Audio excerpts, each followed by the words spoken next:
30/2023 പ്രതി കളിച്ചുകൊണ്ടിരുന്ന സമയത്ത് കളി തീരുന്നത് വരെ അരമണിക്കൂറോളം സമയം സ്റ്റേജിൻ്റെ പുറകെ കാറ് ഒളിപ്പിച്ചിട്ട് കുട്ടി ബോൾ വെച്ചിട്ട് വരുന്ന സമയത്ത് പെട്ടെന്ന് കാർ സ്റ്റാർട്ടാക്കി കുട്ടിയെ ഇടിച്ച് തെറിപ്പിക്കുകയാണ് ഉണ്ടായത്. ആ വീഡിയോ എല്ലാം എല്ലാവരും കണ്ടതാണ്.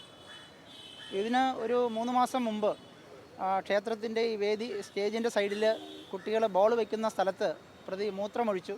അപ്പോൾ പാലുമായി വന്ന എൻ്റെ മകൻ അത് കണ്ടിട്ട് അത് ചോദ്യം ചെയ്തു. ഇത് ഞങ്ങളുടെ ബോൾ വയ്ക്കുന്ന സ്ഥലമാണ്, ഇത് ക്ഷേത്രത്തിൻ്റെ മതിലാണ്, ഇവിടെ മാമ മൂത്രമൊഴിക്കുന്നത് നാണമില്ലേ, ഞങ്ങൾക്കിത് ബോൾ വയ്ക്കേണ്ട സ്ഥലമല്ലേ എന്ന് ചോദിച്ച ഒരൊറ്റ വിരോധത്തിൻ്റെ പേരിൽ അതിന് ഒരു മാസം കഴിഞ്ഞ് ഒരു മെയ് മാസത്തിൽ ആദ്യത്തെ ആഴ്ച പ്രതി എൻ്റെ മകനെ വീണ്ടും കാണുകയും അന്ന് കൈപിടിച്ച് തിരിക്കുകയും ചെയ്തു.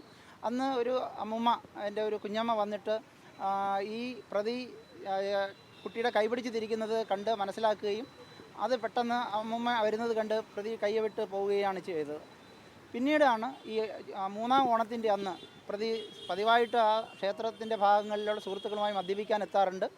അന്ന് പ്രതി കുട്ടിയെ കാത്തു നിന്ന് 3-ാം ഓണത്തിൻ്റെ അന്ന് വൈകുന്നേരം കുട്ടിയെ പെട്ടെന്ന് കയറുകയറ്റി കൊല്ലുകയും കാറ് മുന്നോട്ടെടുത്ത് മറ്റു കാറിൽ കുട്ടിയെ ആശുപത്രിയിലേക്ക് കൊണ്ടുപോകുന്ന തടസ്സപ്പെടുത്താനായിട്ട് ആ റോഡിൽ തന്നെ വാഹനം ഇടുകയാണ് ഉണ്ടായത്. പുറകെ വന്ന കാറ് കുട്ടിയെ കയറ്റിയിട്ട് റോഡിൽ നിന്നിറങ്ങി വയലിലൂടെ കയറിയാണ് ആശുപത്രിയിൽ എത്തിച്ചത്. പ്രതി നേരെ ആശുപത്രിയിലെത്തി കുട്ടിയുടെ മരണം ഉറപ്പുവരുത്തിയ ശേഷം നമ്മുടെ കുണ്ടമൺകടവ് ഭാഗത്ത് വാഹനം ഉപേക്ഷിച്ചിട്ട് തമിഴ്നാട്ടിലേക്ക് കടന്നു കളയുകയാണ് ഉണ്ടായത്. ഏകദേശം 12-13 ദിവസത്തിന് ശേഷമാണ് കേരള പോലീസ് പിന്തുടർന്ന് തമിഴ്നാട്ടിൽ നിന്ന് പ്രതിയെ അറസ്റ്റ് ചെയ്യുന്നത്.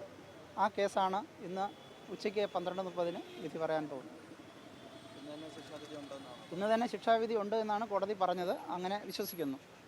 302-ാം വകുപ്പാണ്.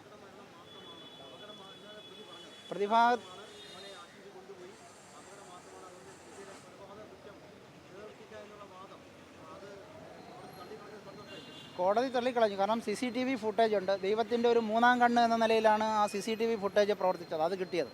അപ്പോൾ CCTV ഫുട്ടേജിൽ അത് വ്യക്തമായിട്ട് കാണാൻ കഴിയുന്നുണ്ട്. പിന്നെ പ്രതി കൃത്യമായിട്ട് ഒളിവിൽ പോയത് ഒക്കെ കോടതി പരിഗണിച്ചിട്ടുണ്ട്.